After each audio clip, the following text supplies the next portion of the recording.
Hello.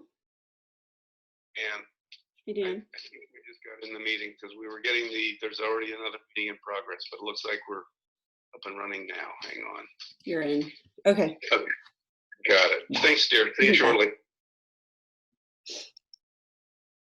Good morning. Good morning. Oh, no, Hi, this is, Larry. it's always a mystery every day. Hi, Dan and Reagan. Hey, good morning. Are we ready for a day full of Zoom meetings? Is my Yeah, mic I on? actually, I have 4, and the last one starts at 11:30 this morning. Oh my gosh. Are you That's doing not the- normal. That's unusual, but Well, it's Are called you new doing the normal. district training thing? I'm sorry, what? Are you doing the district training? I've thing? got Zoom meetings this afternoon as well.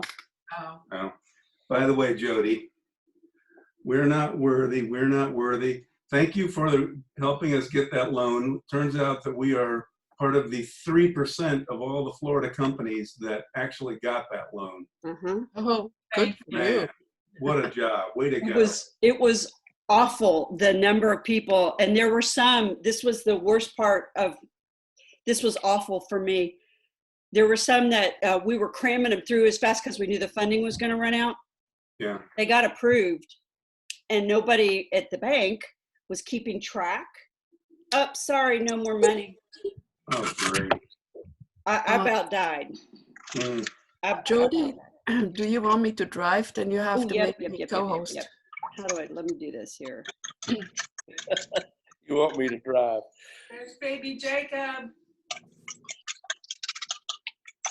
Look at him holding his head up. Okay, I got it. Thank you. Hi, Brian. Good morning. What's cooking this morning, Brian? Very much exactly what I cooked last week. All right.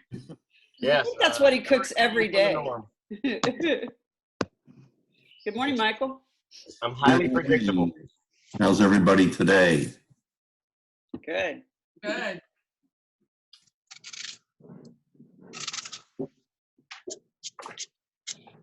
Good morning, everybody. Oh, look. Who Yeah. said that? I think Jacob did. Is it normal? With his ventriloquist voice. I think we need a meeting just with Jacob. I think so.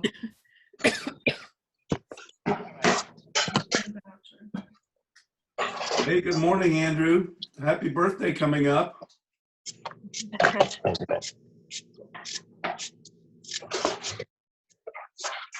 Not exactly ideal party conditions, but yeah, thank you.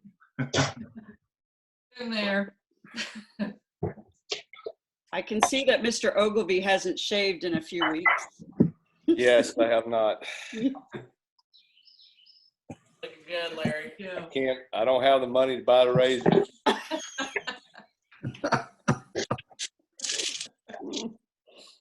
Wait, I thought you just did the Grizzly Adams with the big knife Yeah, kind of thing. yeah.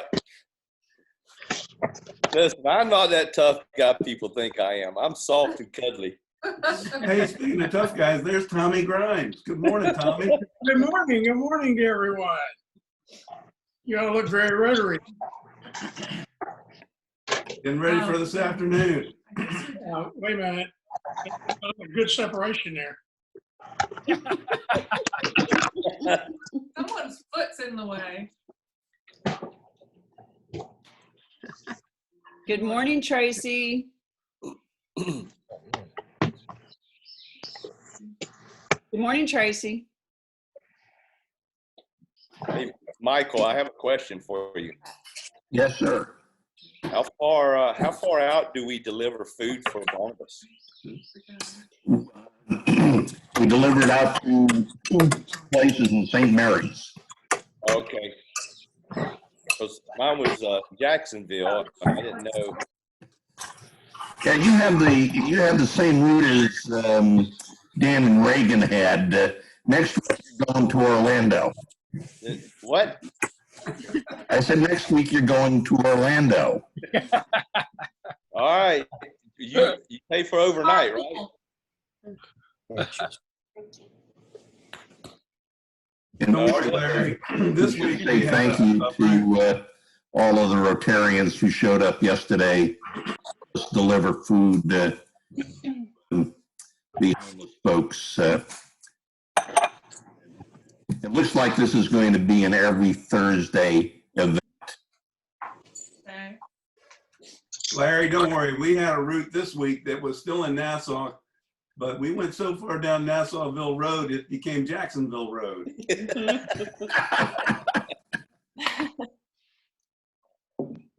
I'm just going to tell you guys, wait till you hear from Tracy. If you think that that's far away, Traders Hill Farm in Hilliard, first time I ever went out there, I was pretty sure I had gone to the ends of the earth, and I was crying as I was going down the dirt road thinking, Dirk's never going to be able to find me. He'll never find me.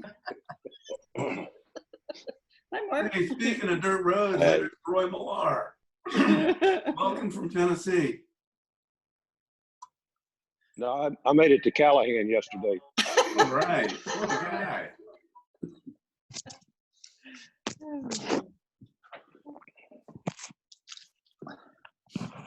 Hi, Tracy. Hey there, good morning. Good morning. Hey, Tracy, this is Kathy Hagan. I'm visiting from far away, so just to hear you. Oh, Kathy, I'm so excited to spend the morning with you. I love it. And the rest of you too.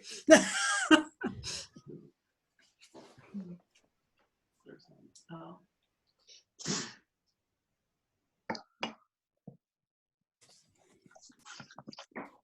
If everyone will, oh, you're going to turn our mics off later, aren't you, Jody?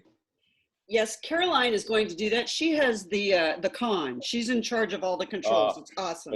The bird Just sort of the background driver. So if I crash, you can blame me.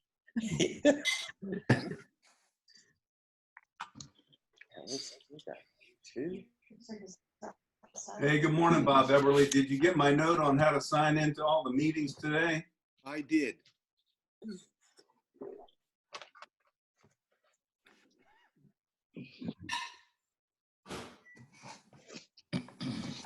Hey, Dan, I just sent you a text. Was like super Just choppy. let me open my flip phone and see what it says.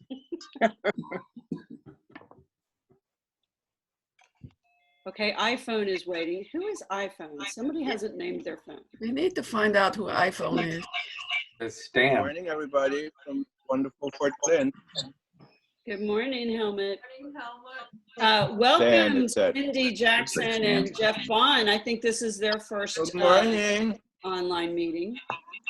Trying to get this so it's better service. That's Jen who has iPhone. Good morning, Mr. Kublak. Good morning. How's everybody? Good. Look, you clearly have not shaved either. Shave Corona. We're becoming real brewers. We're wearing beards and everything now. That's right. Awesome. Hey, what's all that smooching going on there at the Schuster house? I'm going to put them on the second page so I don't have to watch that. Yeah, there you go.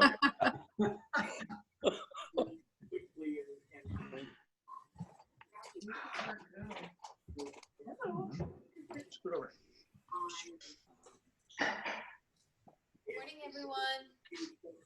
Morning. Morning, Barb. Hi.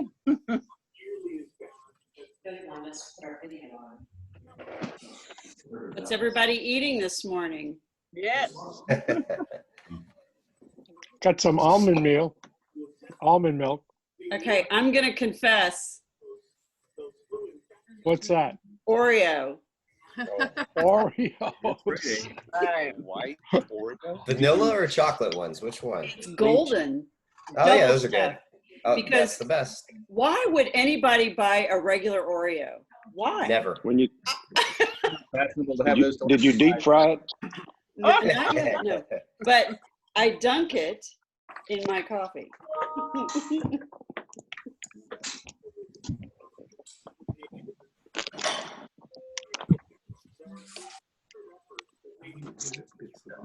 Okay, guys, we will start in 3 minutes. So if you need to refill, go do that. Teresa, where does Art go during these meetings?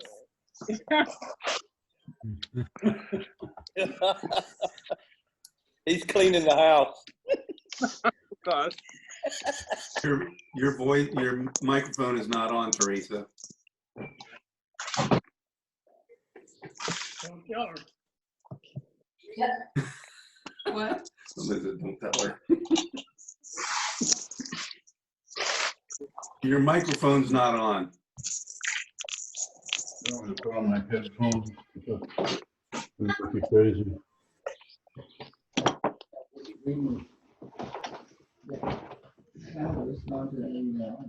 How's that? Hey, Teresa, there you are. No, he went to meet Dave Dully this morning.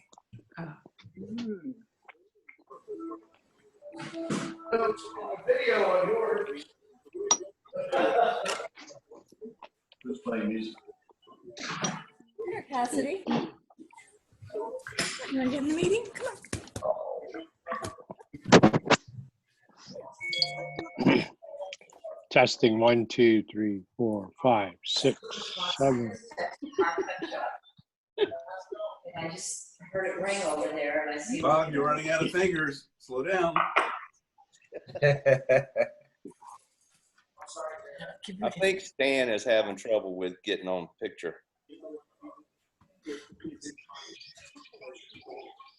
Rotary will start. Oh, did you turn on the Yamaha amplifier then? You did. We can hear you, Stan. Hey, Okay, guys. we're going to get started in 1 minute. I just want to say good morning. I'm going to be teaching a class at 8 o'clock, so I'm going to stay on and listen to you. And but I will be teaching a class in China in about 15 minutes. That goes until 8:30. So I'll come back on. I'll stay on. I'll just listen to you guys. All right? Sounds good. Okay. I'm gonna flick out on you. Here comes a picture of my wife and I. And I will mute myself. Also, why we're not on video. We'll get your scooter dollar later, Bob. I'm actually not scooting because I'll still be here. Okay. but I won't. I don't mind paying a scooting dollar.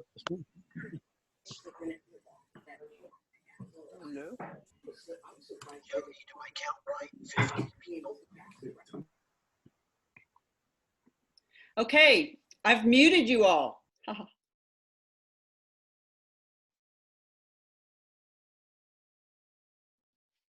All right, are we ready to get started?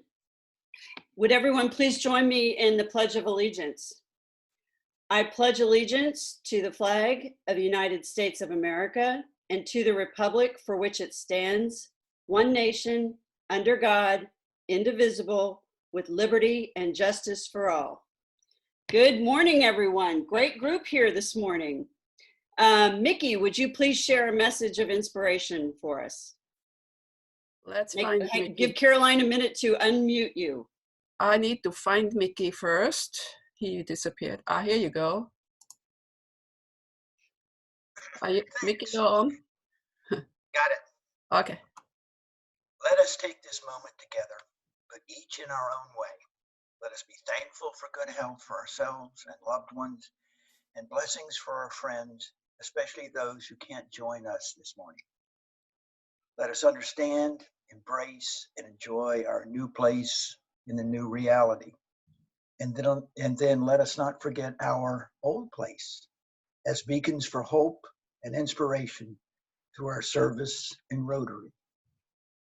Amen. Thank you. Thanks, Mick. Okay, Mr. Westra, we're going to turn it over to you. Carolyn, will you look up Kathy Hagan and unmute her too? Good morning, everybody. We have a guest this morning. Kathy Hagan is joining us. And I want Kathy to introduce herself. She's a Rotarian, and if she'll introduce herself, that would be great. And then we also have Tracy from Trader Hill Farms, who Jody will introduce in a few minutes. Kathy, are you unmuted? I appear to be unmuted. Yes. Excellent. Yes. Welcome. Well, thank you. Thank you. Yes, I'm Kathy Hagan. I am a member of Oceanside Rotary. We meet in Atlantic Beach on Tuesday mornings, and we are also Zooming just like you folk are. And also had the pleasure of working with Jody. So She's my boss. Yeah, well, other than that, I work with Jody, and so I'm with the Small Business Development Center. It's great fun. I am also, up and through June 30th, I am vice president of my club, and then I guess on July 1, I become president-elect. So I'm hoping all this stuff gets resolved and we're back to normal before I'm in charge. But happy to be here. Also know Tracy Nazaro from many, many years, and so I would never miss a chance to hear her talk. So thank you for letting me join as a visiting Rotarian. It's wonderful to have you. Thank you, Tracy. I'm sorry, Kathy. Speaking of guests, I got a call earlier in this week asking if it's okay to have guests join us on our Zoom meeting, and obviously that's a great opportunity. Obviously, it'd be more fun to have people in person when we get back to our regular meetings, but if you've got someone who's interested in Rotary, by all means, touch base with Jody and she'll be able to get the link to the meeting to whoever it is, and we'll have some more guests. Now, speaking of Tracy's, Tracy Stockdale has a birthday coming up tomorrow. Happy birthday, Tracy. And as we mentioned earlier, Andrew Schmidt, his birthday is going to be on Sunday the 26th. And when we next meet on next Friday, Michael Kunstrup's birthday is next Friday. So we'll do a double celebration with Michael. Just a quick reminder, Happy Bucks this quarter are for the Barnabas Meal Pack program. As Art so kindly invited you to share some Happy Bucks when you submit your dues this quarter. Don't forget both CART and your Happy Bucks. You can just designate those funds when you click your Pay Here button for Art, and he'll be happy to get those monies appropriated where they need to go. Other than that, Jody, I think we're good, and it's back to you. Great. Thank you so much. Okay, a couple quick announcements, guys. I hope all of you know today is the kickoff and start of District Conference and Assembly. Obviously, this year it's a little different. It's being done virtually, and I sent out an email earlier with the agenda and the instructions on how to access all of the different sessions. Mickey, just give me a nod. Is there anything you want to add to this? Okay, if Caroline, we can unmute him real quick. Yeah, here you go. There you go, Mick. Thanks, Jody. You know, I just want to remind everybody, it's an important part of our district operation, and also a great opportunity for everybody to learn more about Rotary and meet other people in the district. And this is a rare situation where you can go to the meeting, and if you get bored or you have to take another call, you don't have to stay the whole time. But please join the meeting, stay for as long as you can, especially those that revolve around the meetings revolve around Foundation and DaxDB. So there you are. See you all later. Great. Thank you so much, Mick. Okay, there's been some busy activity with Barnabas this past week, and I think we have some pictures to share, and would like to unmute Michael Granucci, and he can give us an update on what's going on with the Meal Pack program and Barnabas and the volunteering that's been happening there. Michael, I'm trying to find you. I just unmuted him. Okay, great. Go ahead, Michael. Okay, so every Thursday now, it looks as though we will be delivering food to a number of homeless folks. These are typically families of the children who we have been serving through the Meal Pack program. And we doubled the number of deliveries this week over last week. So if anybody is interested and has time, please let me know. It looks like we will be only in Nassau County. We do have one that we have delivered out to the north part of Jacksonville, and a couple up to St. Mary's, but we need more help is what I'm trying to say. If you're available, 1 o'clock on Thursdays, meet at St. Barnabas at the food pantry, but let me know ahead of time so we can line you up with a location to deliver to. Michael, would it be helpful to just, if you want me to resend that out as a reminder, and then they can let you know if they want to come and get your contact information? That would be great. Okay. Guys, as you can see from the pictures, there's some pretty amazing stuff happening there. And they're taking all the precautions to be safe. So it looks like it's something that's not too difficult to do. I would encourage you all to, if you have that opportunity and the time and your schedule permits, by all means, step in and help, because there's some amazing things happening there. Thank you very much. Gloves too. Pardon me? If you come, please bring a mask and gloves. Oh, very important. Okay, great. Thank you. Okay, so last week we kicked off a fun little activity of send in a little known fact about yourself to Brian Flick, and then he gathered several of those. He sent out a survey on SurveyMonkey to see, to have you vote who you thought that little known fact belonged to. And he's got some results. I've been waiting all week for this. So Brian Flick, we're gonna hand it over to you if we can find you. Have you already got him on? Yeah, All right, she's got me he's good to go. Brian, the floor is yours. Very good. Thank you, Jody. And thank you, everybody, for submitting facts. I'm still getting emails almost daily with some new information from different members. So thank you all for participating. And I've got quite a few weeks worth of questions to be able to put together. That's the fun part for me, is being able to kind of come up with stuff, hopefully to get everybody a little bit. So, but going through these results, they were fascinating. I think you guys will enjoy it as much as I did. But we had a total of 24 people participate in the survey, responding with answers. So thank you for being able to do that.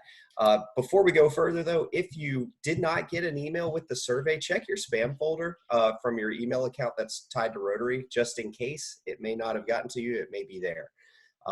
So you'll be able to participate in the next one, which I'll be sending out. I'm hoping to get it out by Sunday night. So anyways, going through these, I'll give you the one there was only one question where the club overwhelmingly got their correct answer, and that was this member had a 6-day-a-week paper route when they were 8 years old, and that answer was Michael Granucci. And Michael, almost 65% of the club thought you were that person. So I don't know if you wear Paperboy around or you tell that story a lot, but everybody seemed to get that one right. So, but they did not think Jody was that person, which was interesting also. The next one was this member was 25 years old when they owned 200 nuclear weapons. And interesting, Barb Kent was the person that the club selected. Almost 50% believed that was the answer. The correct person was Douglas Mackle. So Doug, we got some people on that one.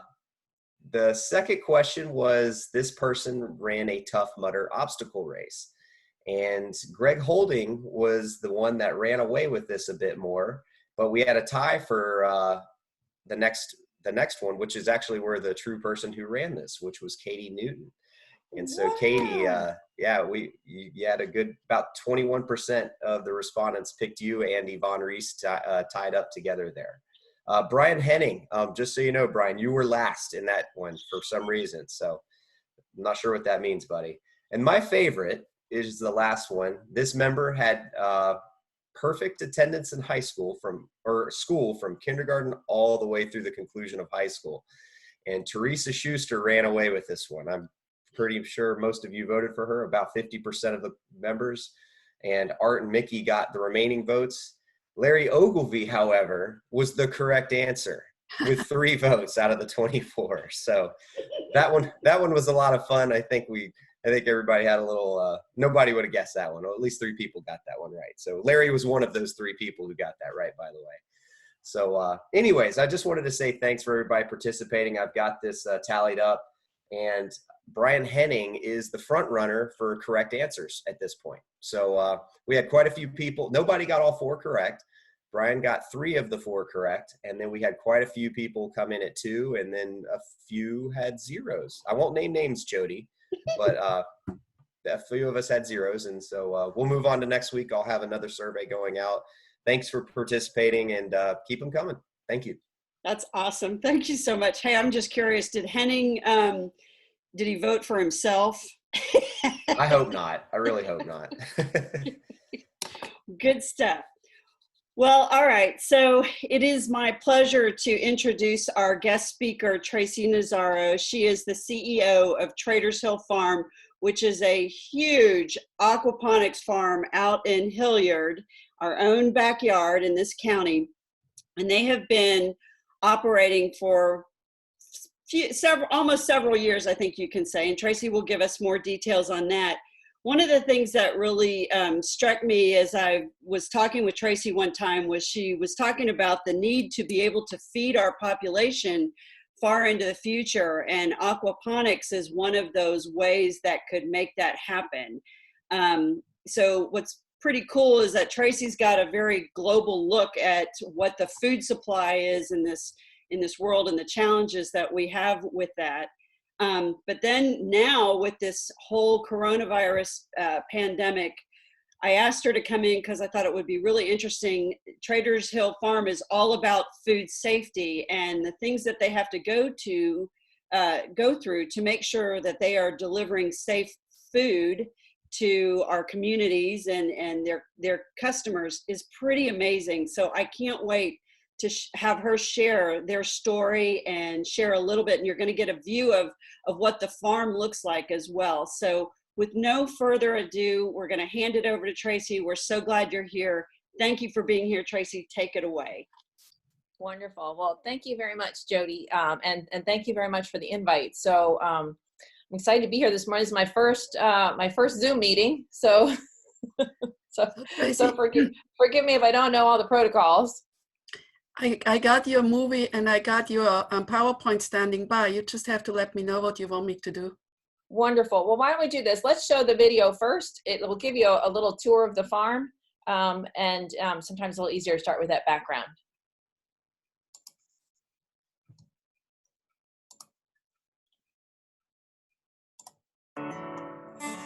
We're always looking for ways to grow more food in our small garden.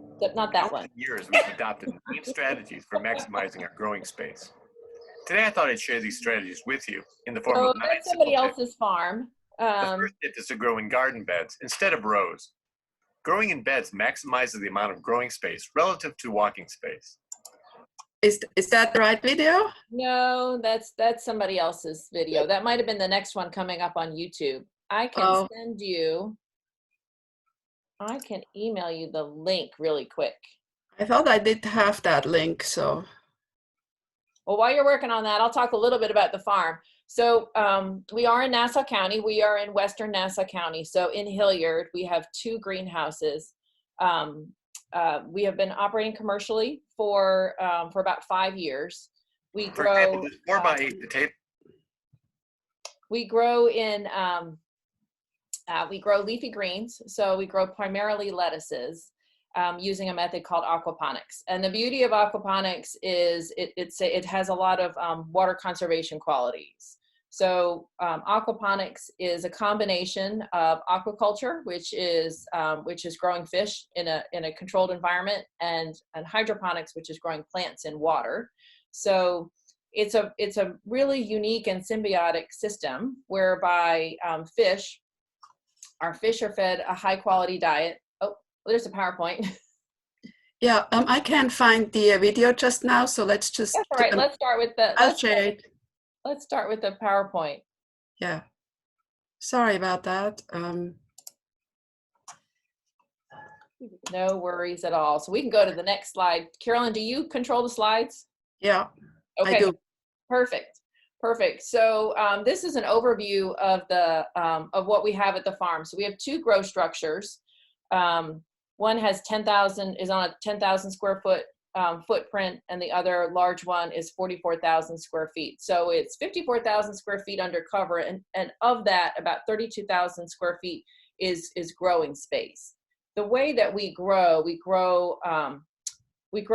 our food in a more concentrated area. So where this would look to be equal an acre and a half, it actually has a capacity of about between 15 to 18 acres of food production. I have 2 fish houses that support this operation with about 5,000 tilapia. Our production capacity, we're harvesting almost 625,000 pounds of leafy greens per year.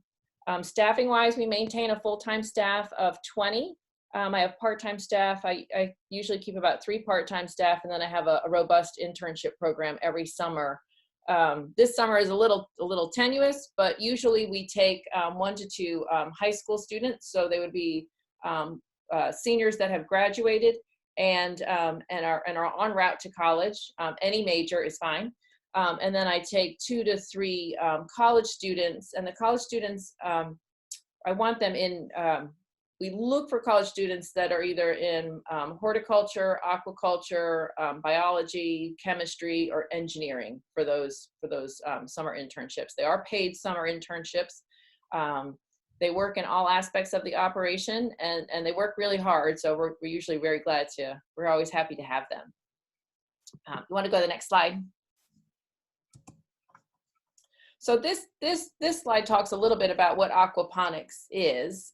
We do have what's called a recirculating aquaculture system. So while we have about 500,000 gallons of water circulating in our system, it is all recirculating. So our fish are fed a high quality diet. We use tilapia because they rate very high on the sustainability scale. So they're very low protein eaters. So I'm not breeding fish, feeding fish to make proteins. So they're very sustainable. Their waste, which is high in ammonia, we actually harvest their waste, and then it goes through a conversion process. So we have it's basically a wastewater treatment plant that converts that ammonia. So it converts from ammonia to nitrite to nitrate. And it is the nitrates that are the usable form of nitrogen for the plants. So the water then circulates throughout all our plants. The plants take up those nutrients. The plants also act as a further filter for the water. Then that water recirculates back to the fish. Caroline, you want to go to the next slide? Oops. I'm stuck here for a second. I'll get it fixed. So there's a lot of benefits. There are a lot of benefits to aquaponics. One is that it is that recirculating aquaculture system. So versus a conventional farming and a traditional irrigation system, we use between 90 to 95% less water. So in particular, as we move into the future and our water resources become more scarce, this farming method becomes even more valuable. The water recirculates, so it doesn't run off into the surrounding ecosystem. And because of the way that this facility is built, I'm perfect. I'm able to locate this facility fairly close to where our customers are. I mean, even though Jody says she went to the end of the county, which you did, to come to our facility, you know, we're within 45 minutes to an hour of a major metropolitan area. So a lot of our products go to Jacksonville. When you look at traditional farms, the distance is actually considerably further. You can just get right to 5. That'd be great. The next one, I need to do it this way. Somehow it's stuck on the full screen. Okay. That's okay. So our unique value proposition. So we have 4 pillars that we stand on. The first is safe, quality food. We are very mindful as a company and as a team that we are selling food to the public, and we take that very seriously. So we work with we have an SQF food safety certification, which meets and actually exceeds USDA requirements for food safety. What it requires us is to have very stringent food safety protocols. And when we welcome the Rotary to come tour the facility when we're at a point where we can have tours again. So the whole team takes this very seriously, and it's a very broad program that does, and it's everything from our protocols in terms of wearing hairnets and gloves and sleeves, our harvest practices, our water management practices, to tracking. So we track seed to customer. So it's very important that when we purchase our seeds, that we track when those seeds came in, how they were stored, where they were planted, like who put them in the germination chamber, who planted them into our beds, who harvested them, what box they went in, and then what distributor did they go to, or what was the end customer. If there is ever a food safety concern, so if someone gets, if a restaurant has a food safety incident, FDA comes in and they will track everything on that plate back to the original source. And so we have all those records. If that would ever happen, knock wood, we've not had a food safety recall incident, but we do take it very seriously. Sustainability is near and dear to our heart. That is at the core of what we do in terms of growing food. We know that there are needs. We have to feed a growing population. Our population, our global population, is growing faster than our ability to feed it sustainably and safely. So this is one of the things that we're continually working on, is managing our sustainability practices, so that this is a method of farming that we can use in the future going forward. We have a consistent supply.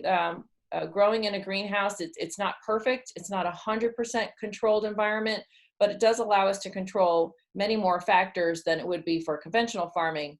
So we're able to harvest year round. So we do harvest, we are on a 5-day-a-week work schedule, and we do harvest our products 5 days a week. We transitioned to just-in-time harvesting earlier this year.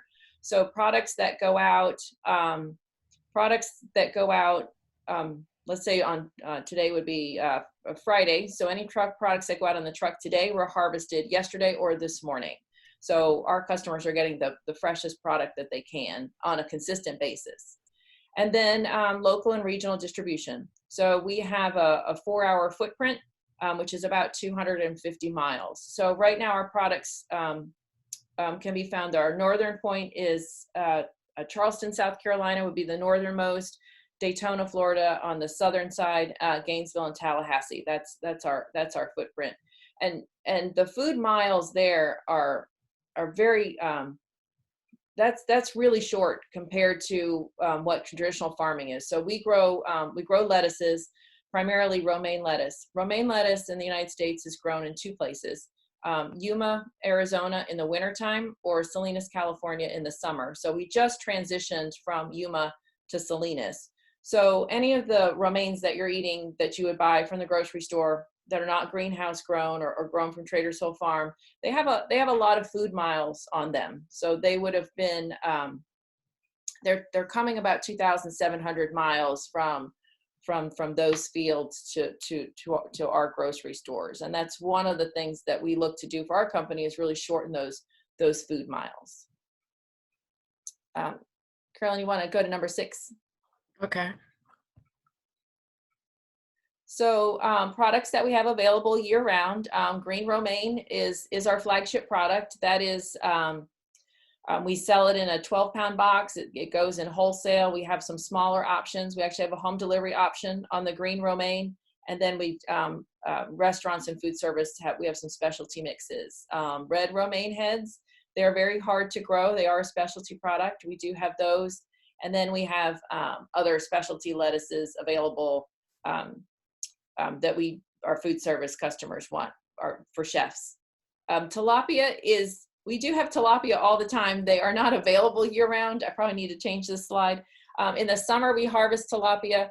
For our revenue model, we are a produce grower shipper. We grow and sell leafy greens. Tilapia are our engine, and they're really important to us. We do harvest them. We have very sustainable harvesting practices. We do that during the summer.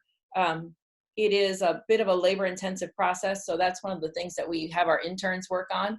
So for June and July, we harvest our tilapia and we sell it into 2 places. We don't sell it from the farm, and I don't do any processing. They go out whole on ice to Trout River Fish Company on 17 as you're going into downtown, and then also for food service, a company called Fisherman's Dock.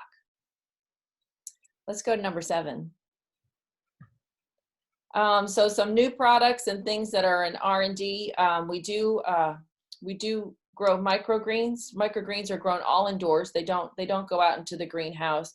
That is 100% a food service product. That's for chefs. So a microgreen is an actual plant that is harvested before it gets to what we call the true leaf stage. They're usually very bright in color, and they have a very, very strong taste. So they use it as a garnish. Mushrooms is something that we're going to start probably 3rd to 4th quarter of this year. My horticulturalist is a recent master's graduate from University of Arizona. They have a big controlled environment program, and he has a specialty in mushrooms. So we're excited about starting mushrooms probably towards the end of the year. And then edible crop transplants. Those are things like basil. We're hoping to launch that. Those are in our R&D program. So we're hoping to launch basil. So that would be live basil, live mint, live cilantro that you would get at the grocery store. Let's go number 8.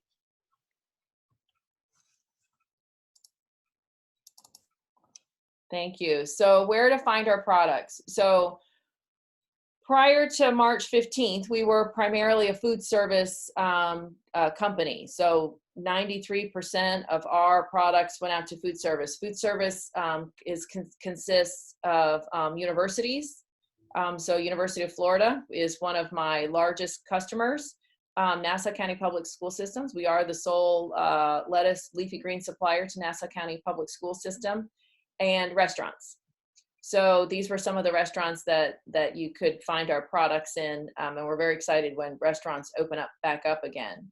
We do have a small presence in retail. So we are at the Harris Teeter on Amelia Island, and we're at the Harris Teeter on St. Simon's Island.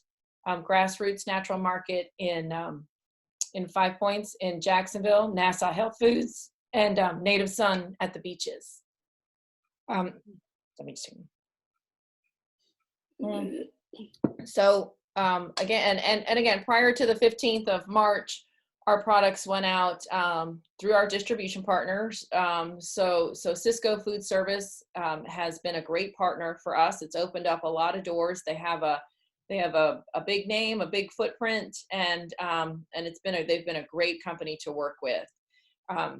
We also do work with Seabreeze Food Service. Seabreeze Food Service is primarily a specialty and high-end fish and seafood distributor that they have been expanding their business model and are focused on getting into produce and specialty foods. So they're a new partner for us, and that's been a great relationship. And the Garden Produce, which is strictly a produce distributor. Let's go to the next slide. So number 9. Wonderful. So the COVID-19 outbreak has really changed the way we do business. In mid-March, when the restaurants went dark, it was really a challenging time for us because that was 93% of our business. And even though some restaurants remained open, Cisco, our distribution partner, Cisco, had made a corporate decision to not distribute any perishable products. The garden is operating at about a third capacity, and Seabreeze is about the same. So while I was hoping that I wouldn't have to deliver products on our own truck, I now find myself shopping for refrigerated vans. So we're now back to our original model of 5 years ago, where the produce goes out on our truck and goes directly to customers. We've had great customers, food service customers who have had if they had a robust takeout service prior to the restaurant shutdown, they are operating, and a lot of them are doing really well. So we're servicing those customers. We actually have new customers who are having a hard time finding leafy greens. So we've picked up some new customers. And in mid-February, we had launched an online service. And I'm really thankful that we had done a soft launch in February, because that has been where we have transitioned a lot of our focus to. So we started a home delivery service in Nassau County. So we service all of Nassau County with a home delivery service, and we've got several options. So if you go to veggiebox.com, you can see our options. We have, it's either 3 or 4 options that are just lettuce options. So you can get a box with all romaine, you can get a box with all butterheads, you can get what we call our power salad box, which is all of our retail products in one box. And then, and we have a premium mix, which is normally what we would send to a restaurant, but we have a home version. And then we also started what we call our fresh box. And the fresh box is a box that's full of produce that's locally and regionally sourced. And in that fresh box, you will get a sampling of our lettuce products, as well as whatever else is in season. So we're fortunate, this is peak harvest season, unfortunate. We're fortunate that we do have it's peak harvest season for a lot of our Florida vegetables. So tomatoes are in season, so I'm getting wonderful tomatoes from South Florida. Green beans, getting great green beans from Central Florida. Cucumbers from a grower friend of mine in Live Oak. And I do have some other, we have some sweet potatoes from Elkton, Florida. So that's our goal. Every week the box changes. So it's a pretty robust assortment of fruits and vegetables. We don't have a lot of Florida fruits in season, so the apples are Washington apples, but everything we source is domestic. And so all this is home delivery. And we have options for a one-time purchase, so someone can buy just a box one time. We have a subscription, so you could get a delivery of products every week, every other week. And then every week we're doing add-ons. So this coming week, I partner with a local farm. It's actually called World Honey Market. So he's the bee guru. We do have some bees on our property. So we're selling their honey, and then we are launching a hot honey, which is a joint venture between Trader Soul Farm and World Honey Market. So it's a spiced honey that we are soft launching next week. And you'll be able to get that through the box, and then eventually be able to get it through retail partners. And then we're also launching some spice blends called Veggie Confetti. And these spice blends would be, it'll come with recipes to spice up your vegetables. And that's our story. And I would welcome any questions. Tracy, can you just kind of walk us through the steps that you go through at the farm to grow? Because I think one of the fascinating things that I don't think I heard you say, but how often you turn over how often you are able to turn over crops, right? Like versus a regular farm, it's pretty amazing. Yeah, so we have a very short growth cycle, and we shorten that growth cycle between 40 and 50% of what it would be for your home garden or for traditionally grown. So we start all our seeds in a light room. We made the investment to start all our seeds indoors. That way we have a very consistent size when they go from our germination room into our grow beds. So they're in the germination room under LED lights for 7 to 14 days. In the winter, that takes a little longer, so they're in there about 14 days. In the summer, about 7 days, and then they get transitioned into our grow beds. And when they're in the grow beds, we we try and keep it at a 30-day cycle. So the goal is to turn over both greenhouses every month. They get turned over completely. Wow, that's and so and every morning when we harvest, and I know the video is not there, but the videos are on YouTube, and I can send links if you want to share them with your club members. So each grow bed, I have 10 different grow pools, and each grow pool has 10,000 plants. So we harvest 1 to 2 of those pools every day. Wow. Okay. Yeah, it's quite the process, you know. And one of the things that we've done is I'm very blessed to have an engineer as a partner, and a great team that's very engineering and innovation minded, because we are always looking for what's the most efficient, what's the fastest, what's the easiest, the most ergonomic way to harvest, pack, produce, and move our lettuce. Cool, interesting. I'm going to go ahead and carefully unmute everyone. Right. If anyone has a question, Mickey, Right. you're on And the so phone, that's, so you know, again, okay, there's we're going to another mute thing. Mickey. But if anyone has any questions, please feel free to ask right now. I have a question, Tracy. Yes. Just do you do, obviously not right now, but in normal times, do you do tours of the farm? So we don't generally do tours, but what we do is we usually do 2 open houses a year. So I do a spring open house and a fall open house, and the spring is usually in conjunction with the Chamber of Commerce. They'll usually host one of their luncheons out at the farm, and we do tours then. And then in the fall we have a festival. It's called Back to the Farm, and we do the fall festival, and we try and create a party atmosphere. It's very family focused. And at the fall festival, we do greenhouse tours at that time, and then we also we do pony rides and hay rides, and it's really great to get everyone out to the country and see the farm and see where their food comes from. Now that said, we do I do tours for educational institutions. So I have a partnership with University of Florida. So they bring student groups through quite often. Jacksonville University, I partner with them for aquaculture. So they bring tours through, and for customers. So customers, chefs, produce buyers, we have an open door policy that they can always come to the farm. Cool.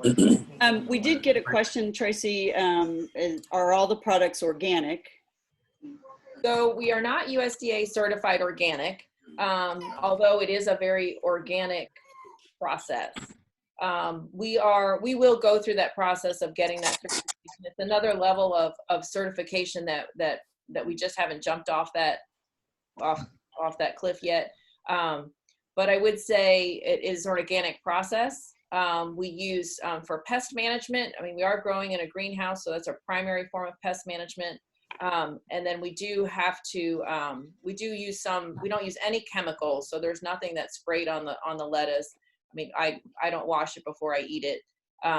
It is sold as raw, but we don't do any processing. We don't do any washing. And our pest management, we use beneficial pests. So there'll be pests that will eat other pests. So we don't have any chemicals involved. Great. Well, very good. I'm going to send out a link to the video to the club later, okay, so they can watch that. And excuse me, just one second. Yeah, so they can watch it, and if they want more information, they'll be able to get more information. Okay. So I think we're going to go ahead and wrap it up because we are at our hour. I would like to ask if everyone would please join me in the 4-way test. And here we go. Of the things we think, say, and do, is it the truth? Is it fair to all concerned? Will it build goodwill and better friendships? And will it be beneficial to all concerned? Guys, thank you for another fantastic meeting this week. Thank you, Tracy, for an amazing presentation. It's good to see all your faces. Stay safe, stay healthy, and don't hesitate to reach out to me or any other Rotarian if there's anything you need. Thanks, everybody. We'll see you next week. Bye. Thank you, Jody. Bye-bye. Bye-bye.